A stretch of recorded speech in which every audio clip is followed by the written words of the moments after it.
एक खुशहाल परिवार। अब तस्वीरें देखकर तो ऐसा ही लगता है।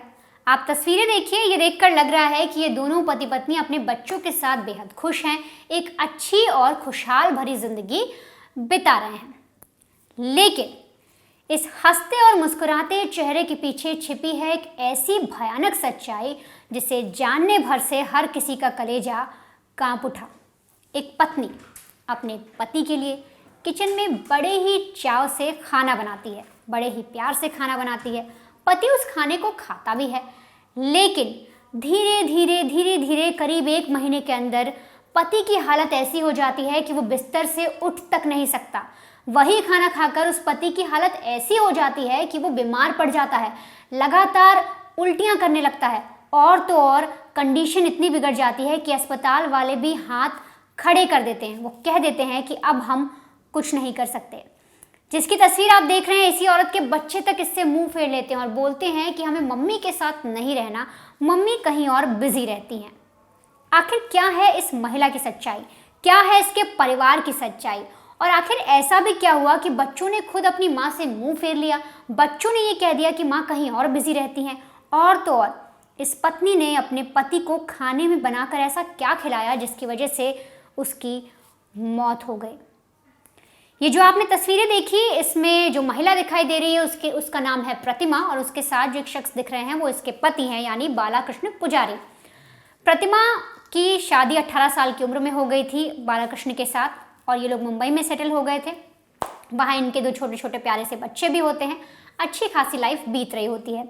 लेकिन जो प्रतिमा है उसे अच्छी लाइफस्टाइल जीने का शौक था। उसकी शादी बचपन में हो जाती है, तो ऐसे में वो सोचती है कि वो अपनी जो दिन थे जवानी की वो अच्छे से जी नहीं पाई, एंजॉय नहीं कर पाई, उसके पास पैसा नहीं है, अच्छी लाइफस्टाइल नहीं है। अब इसी दौरान साल 2020 में जब कोविड आता है तो मुंबई में इनकी हालत थोड़ी ख़राब होती है। ये लोग लौट आते हैं वापस अपने घर, कर्नाटका उडुपी में एक जगह है आजेकर, वहाँ पर आके फिर से रहने लग जाते हैं अपने परिवार के साथ। अब जो 2 बच्चे हैं, उनकी माँ है और जो हस्बैंड है, सारे अच्छे तरीके से घर में रह रहे होते हैं कि तभी जो प्रतिमा है वो एक पार्लर खोल लेती है, क्योंकि उसको अच्छी लाइफस्टाइल चाहिए थी, कुछ और पैसे चाहिए थे, इसलिए वो पार्लर खोलती है। और साथ ही साथ प्रतिमा को रील बनाने का भी काफ़ी शौक था, वो इंस्टाग्राम पर काफ़ी एक्टिव रहती थी, और इसी इंस्टाग्राम की वजह से उसकी मुलाकात हो जाती है 28 साल के एक लड़के यानी दिलीप हेगड़े से। अब आप जो तस्वीर देख रहे हैं ये दिलीप हेगड़े की तस्वीर है, ये वही दिलीप हेगड़े है जिसकी पहचान हो जाती है प्रतिमा से। अब 28 साल के लड़के से जब प्रतिमा लगातार बात करती है, इन दोनों की दोस्ती होती है, और यही दोस्ती धीरे धीरे वो शक्ल ले लेती है जो इनके पति पत्नी के रिश्ते में दरार पैदा करती है।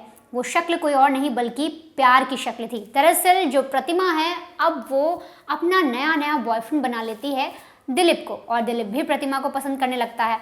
अब ऐसे में ये दोनों साथ रहना चाहते हैं, लेकिन घर में धीरे धीरे चीज़ें पता लगती हैं, कई बार कलेश होते हैं। जो बालाकृष्ण है वो मना भी करता है प्रतिमा को इन सब चीज़ों के लिए, लेकिन प्रतिमा नहीं मानती। अब प्रतिमा को लगता है कि क्यों ना किसी भी तरीके से मैं अपने पति को रास्ते से हटा दूं, यानी बालाकृष्ण को मार दूं, और इसीलिए वो बड़ी ही गहरी साजिश रचती है। अब साजिश कैसे रचती है, वो भी आज से 5 महीने पहले। मर्डर कैसे किया गया, क्या पूरी साजिश रची गई, वो मैं आपको बताऊंगी, लेकिन उससे पहले आप समझिए 5 महीने पहले यानी जून में ही पूरी प्लानिंग की जाती है। वो कैसे की जाती है, दरअसल जो दिलीप है वो गूगल पर सर्च करता है कई तरीके के केमिकल्स, वो ये चेक करता है कि किन केमिकल्स को खाने से जो इंसान है वो लगातार मौत के करीब जाता है, या लगातार उसकी तबीयत बिगड़ती है, या हालत ऐसी हो जाए कि वो बिस्तर से ना उठ पाए, और तो और उसकी मौत भी हो जाए।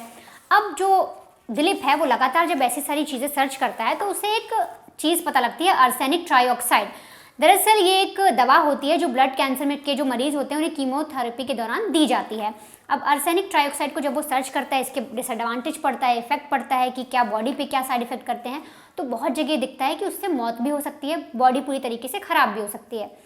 अब उडुपी में एक लैब है, रमन्स लैब, यहीं पर जो दिलीप है वो महिला यानी प्रतिमा के कहने पर बात करता है, उनसे पूछता है कि मुझे 500 mg खरीदना है ट्राइऑक्साइड, आर्सेनिक ट्राइऑक्साइड, तो क्या मिल सकता है। वहाँ से बताया जाता है कि देखिए इसके लिए आपको पूरी डिटेल देनी होगी, अपना पूरा पता देना होगा, अपनी पूरा नाम देना पड़ेगा। साथ ही साथ हम जो ये दवाइयाँ हैं सिर्फ मेडिकल स्टूडेंट्स को दी जाती हैं, लैब में दी जाती हैं, क्योंकि जो टेस्ट वगैरह कराए जाते हैं, बच्चों के जो एक्सपेरिमेंट्स कराए जाते हैं, वहीं पर ये दवाई दी जाती है। अब ऐसे में जो ये शख्स है यानी जो लड़का है दिलीप, वो चालाकी करता है और अपने आप को मेडिकल स्टूडेंट बता देता है और फर्जी तरीके से लैब को ये यकीन दिला देता है कि वो एक मेडिकल स्टूडेंट है। उसे अपने कॉलेज के एक्सपेरिमेंट के लिए 500 mg आर्सेनिक ट्राइऑक्साइड की ज़रूरत है। लैब वाले मान जाते हैं, बुकिंग हो जाती है और फिर जो दवाई है उसे आने में करीब करीब 1 हफ्ते से 10 दिन लगते हैं। तो इधर ये दोनों ही अब इंतज़ार करने लगते हैं अपने अगले प्लान का। ये सोचते हैं कि जब दवाई आएगी उसके बाद हम इस पूरे खेल को शुरू करेंगे। और उसके बाद लैब से फ़ोन जाता है, दिलीप को बताया जाता है कि आपकी दवाई आ गई है, आप आके कलेक्ट कर लीजिए। जो दिलीप है वो लैब में जाता है, वहाँ से दवाई कलेक्ट करता है और कलेक्ट करने के बाद वो दवाई लेकर आता है। और फिर गणेश जी का जो उत्सव हुआ था, जब गणेश चतुर्थी थी सितंबर के महीने में, तब वो जो दवाई लेकर आया था आर्सेनिक ट्राइऑक्साइड, वही वो देता है प्रतिमा को और बोलता है कि अब तुम अपने पति को खिलाना शुरू करो। इधर प्रतिमा घर में माहौल ऐसा कर देती है कि उसके पति को कोई शक ही ना हो, अच्छे से रहना शुरू कर देती है। तभी अचानक एक रोज़ वो चावल बनाती है और चावल में थोड़ी सी दवाई मिला देती है एक बार। और इस दवाई में ऐसा होता है कि कोई स्वाद भी नहीं होता, इसलिए खाने का स्वाद भी नहीं बिगड़ता। और इसी तरीके से लगातार 1 दिन 2 दिन 3 दिन लगातार वो कई हफ्तों तक अपने पति को वही दवाई चावल में खाने में डाल डाल कर खिलाती रही। और इधर धीरे धीरे बालाकृष्ण की तबीयत बिगड़ती गई। अब तबीयत इस कदर बिगड़ गई कि वो लगातार उल्टियाँ करने लगा, उसका जो है वो पेट खराब रहने लगा और तो और उसकी आंखें लाल पड़ गईं, उसका जो शरीर है वो कमज़ोर होता चला गया, वो खड़ा तक नहीं हो पा रहा था। अब जब इस तरह की कंडीशन हुई तो प्रतिमा ने पूरा ढोंग किया, घर वालों को ऐसा दिखाया कि वो अपने पति को लेके काफ़ी ज़्यादा चिंतित है और फ़ोन किया कि मैं अपने हस्बैंड को लेके हॉस्पिटल जा रही हूँ, तबीयत बहुत ज़्यादा ख़राब हो रही है। और इसी महीने पिछले महीने अक्टूबर की बात है, वो अपने पति को लेके हॉस्पिटल जाती है, हॉस्पिटल में चेकअप कराती है। तो वहाँ पर डॉक्टर कहते हैं कि इनको पीलिया हो गया है, जॉन्डिस हो गया है और बुरी तरीके से जो इनकी तबीयत है वो ख़राब हो गई है। कुछ दिन वो अस्पताल में भर्ती रहते हैं लेकिन तबीयत में सुधार नहीं होता, क्योंकि जो प्रतिमा है वो अभी भी अपने पति को वो दवाई दे रही थी लगातार किसी न किसी चीज़ में मिलाकर। अब ऐसे में डॉक्टर रेफ़र कर देते हैं दूसरा हॉस्पिटल। तो लगातार जो परिवार वाले हैं वो बालाकृष्ण को एक हॉस्पिटल से लेकर दूसरे हॉस्पिटल, दूसरे से तीसरे, तीसरे से चौथे में चक्कर काटते रहते हैं। लेकिन डॉक्टर्स की तरफ से आखिर में जवाब दे दिया जाता है कि इनकी जो हालत है ज़्यादा ख़राब हो गई है, आप इन्हें घर पर ले जाइए, बेड रेस्ट दीजिए और अच्छा खाना खिलाइए, धीरे धीरे ये अपने आप रिकवर हो जाएंगे, पर इनका ख्याल बहुत रखिए। तो ऐसे में तारीख आती है 19 अक्टूबर की, ये आप ध्यान से सुनिएगा। 19 तारीख की जब डेट आती है और समय होता है करीब शाम को, तब जो डॉक्टर्स हैं वो डिस्चार्ज करते हैं बालाकृष्ण को। और उसी में करीब 8 बजे जो ये बालाकृष्ण है वो अपने घर पहुंचते हैं अपनी पत्नी के साथ। अब ऐसे में उस वक्त जो बालाकृष्ण थे उनकी देखरेख के लिए उनका परिवार में उनके आंटी मौजूद थे, उनके बच्चे मौजूद थे, ऐसे बहुत सारे जो परिवार के रिलेटिव थे वो भी मौजूद थे। और यहाँ तक कि संदीप एक शख्स है जो कोई और नहीं बल्कि प्रतिमा का भाई है और तो और जो बालाकृष्ण है उनका साला है, वो भी उस घर में मौजूद होता है। अब 8 बजे जो डॉक्टर्स हैं वो जब डिस्चार्ज करते हैं हॉस्पिटल से, तब 8 बजे शाम को ये पूरा जो परिवार है ये घर पर पहुंचता है। बालाकृष्ण को बेड पर लेटाया जाता है, कुछ खाने पीने को दिया जाता है और जो सब लोग हैं वो प्रार्थना करते हैं कि किसी भी तरीके से जो उनका बच्चा है, जो उनके घर का लड़का है, वो ठीक हो जाए। लेकिन प्रतिमा के दिमाग में तो कोई और खेल चल रहा था। वो चाहती थी अपने पति को रास्ते से हटाना और इसीलिए वो उस आखिरी रात भी एक ऐसा प्लान बनाती है जिससे हर कोई चक्कर खा जाता अगर प्रतिमा का भाई इस पूरे केस में इन्वॉल्व होकर अपनी ही बहन का भांडाफोड़ ना करता। दरअसल करीब 12 बजे के आसपास वो अपने बॉयफ्रेंड दिलीप को घर बुलाने की प्लानिंग करती है।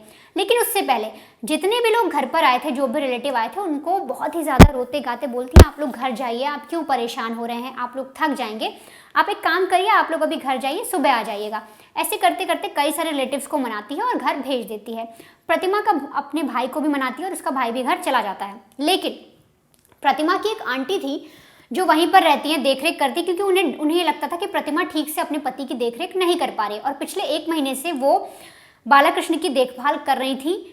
और उन्होंने ये चीज़ नोटिस की थी कि जो प्रतिमा है ज़्यादातर फ़ोन पर बिजी रहती है, चैट करती है, किसी से कांटेक्ट करती रहती है, किसी से बातें करती है, लेकिन उसका ध्यान अपने पति पर कम है, इसलिए वो जाने से इनकार कर देती हैं। और इसीलिए जो प्रतिमा है वो उन्हें दूसरे वाले कमरे में लिटाती है और इसके बाद इंतज़ार करती है कि सब लोग सो जाएं। अब करीब रात को 1:30 बजे जो दिलीप है वो प्रतिमा के घर आता है और करीब 100 मीटर पहले ही अपनी स्कूटी रोक देता है, उसके घर में दाखिल होता है और चुपचाप प्रतिमा उसे बाथरूम में छुपा देती है और इंतज़ार करती है कि कब उसका पति गहरी नींद में सो जाए।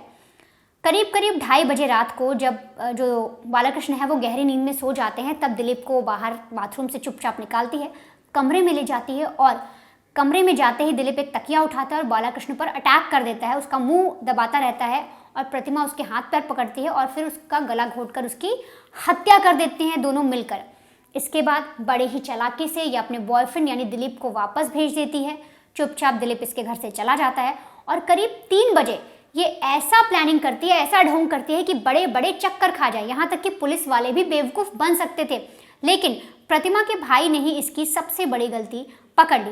दरअसल रात को करीब 3 बजे जब 2:30 बजे ये लोग बालाकृष्ण का कत्ल कर देते हैं, उसका मर्डर कर देते हैं, तब उसके आधे घंटे बाद 3 बजे ये फ़ोन घुमाना शुरू करती है और चिल्लाना शुरू करती है। कई लोगों को फ़ोन करती है, अपने भाई को कॉल करती है, बाकी रिश्तेदारों को फ़ोन करती है।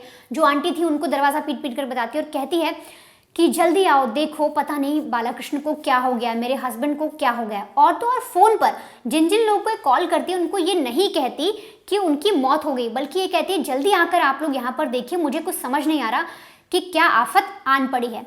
ये बिल्कुल ऐसा शो करती है कि एकदम से किसी की मौत सडन हो गई है, बीमारी से मौत हो गई, बिल्कुल ये ऐसी चीज़ें जाहिर करती है प्रतिमा। अब इसके बाद परिवार वाले आते हैं, देखते हैं तो मंजर हर कहीं जो पूरा था वो रोने गाने वाला हो जाता है। हर कोई दुखी हो जाता है क्योंकि एक बच्चा एक उस परिवार का वो बच्चा ही था, भले उसकी उम्र 44 साल हो, लेकिन जो चाचा चाची थे, जो बड़े बड़े लोग थे, वो लोग उसे एक बच्चे के तौर पर ही देख रहे थे बालाकृष्ण को। और जब देखते हैं कि उसकी सांसें नहीं चल रही, हर किसी को सदमा लगता है। अब इसके बाद जो संदीप यानी जो प्रतिमा का भाई वहाँ खड़ा होता है, वो देखता है कि गले पर एक लाल सा निशान बना हुआ है, रेड कलर का एक मार्क है।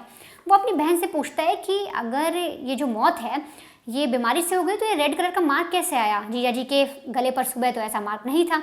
इस पर प्रतिमा तुरंत ही झूठ बोलते बोलते जवाब दे देती है कि मैं इनको उठा रही थी, ये उठे नहीं, मुझे लगा इनकी सांसें नहीं चल रही, मैं डर गई और मैंने फिर एक बोतल फेंक के मारी कि फ्रस्ट्रेशन में कि शायद इनकी आंखें खुल जाएं, पर ऐसा नहीं हुआ। तभी वो नोटिस करता है कि उनके चेहरे पर एक स्क्रैच मार्क भी है, मतलब जैसे किसी को चोट लग जाती है नाखून या किसी से, तो ऐसा एक स्क्रैच पड़ा हुआ है। जब भाई उस पर भी टोकता है तो प्रतिमा उस पर भी बहाना बनाती है कि ये चोट लग गई होगी, मुझे इसके बारे में कुछ पता नहीं। अब ऐसे में जो संदीप है उसे शक हो जाता है। शक इसलिए होता है कि उसको भी जैसे बालाकृष्ण को अपनी बीवी की हरकतों के बारे में पता था कि उसका किसी दिलीप नाम के लड़के से अफेयर चल रहा है, ऐसे ही संदीप को भी पता था कि उसकी बहन किसी दिलीप नाम के लड़के से बात करती है। उसको शक होता है, वो पुलिस को इन्फॉर्म करता है और कहता है कि आप जीजा जी की जो डेड बॉडी है, जो लाश है, उसका पोस्टमार्टम कराइए, ये किसी भी कीमत पर जो मौत है वो बीमारी से नहीं हुई है। और जब पोस्टमार्टम होता है तो उसमें निकल कर आता है कि जो हत्या वो एक हत्या है, ना कि वो बीमारी से मौत हुई है। उसमें साफ होता है पोस्टमार्टम से कि गला दबाया गया है, सांसें रोकी गई हैं। और इसके बाद जो भाई है वो सीधे तौर पर अपनी बहन से भी पूछता है, बहन टूटती है, फिर पुलिस वालों को सारी चीज़ें बताती है और जब पुलिस पकड़ती है इस प्रतिमा को तब सारी चीज़ें सामने आती है और प्रतिमा बताती है कि उसने अपने पति का कत्ल किया है क्योंकि वो अपने बॉयफ्रेंड के साथ रहना चाहती थी। और तो और इस पूरे मामले में जब पुलिस सारी चीज़ें खंगालती है, हर एक चीज़ का पता लगाने की कोशिश करती है, तो पता लगता है कि इन लोगों ने गूगल पे हर एक चीज़ सर्च की थी, दवाई का नाम सर्च किया और पूरी प्लानिंग की थी कि वो किस तरीके से अपने पति को रास्ते से हटा सकती है। इसके अलावा एक चीज़ अहम और है, जिस आंटी का जिक्र मैंने किया था वो भी पुलिस को ये सारी चीज़ें बताती है कि मैंने भी नोटिस किया था करीब 1-1.5 महीने से प्रतिमा का बिहेवियर चेंज था। जब बालाकृष्ण बीमार थे तब प्रतिमा उनसे ज़्यादा बात नहीं करती थी, अपने फ़ोन में बिजी रहती थी। और तो और जब बच्चों से भी पूछा गया तो बच्चों ने भी माँ के बारे में यही चीज़ कही। उन्होंने कहा कि हमारी माँ किसी चीज़ में बिजी रहती थी, वो फ़ोन पर रहती थी, हम उनके साथ रहना नहीं चाहते, वो ठीक से हमसे बात तक नहीं करती थी। तो बच्चों ने भी एक माँ के बारे में ऐसी चीज़ें कह दी। और फिलहाल जो दोनों आरोपी हैं वो पुलिस की गिरफ्त में है, क्योंकि जो प्रतिमा है उस पर भाई का शक जाता है। भाई सारी डिटेल पुलिस वालों को बताता है और इसके बाद पुलिस उसे अरेस्ट करती है, पूछताछ करती है, तो सारी कहानी निकलकर सामने आती है। इसके बाद दिलीप का नाम सामने आता है, दिलीप को भी पुलिस पकड़ती है और जब उसके बारे में पता लगाया जाता है तो कई सारी चीज़ें और निकल कर आती हैं कि उसने कैसे गूगल का सहारा लेकर इस हत्याकांड की साजिश रची। और तो और जो प्रतिमा के घर पे सीसीटीवी लगा है उसमें भी उस रात को दिलीप की मौजूदगी दर्ज होती है। तो फिलहाल ये दोनों आरोपी अब पुलिस की गिरफ्त में है और परिवार वाले सदमे में हैं। उनको अब तक यकीन नहीं हो रहा कि उनके घर की बहू, जिसको वो बेटी बनाकर लाए थे, उसने इतना तगड़ा षड्यंत्र रचा और करीब 5 महीने पहले ही अपने पति को मारने की प्लानिंग की, और तो और एक ऐसी दवाई का इस्तेमाल किया जिससे उनके घर के बेटे की, जो बालाकृष्ण है, उनकी हालत खराब होती चली गई और उनकी मौत हो गई।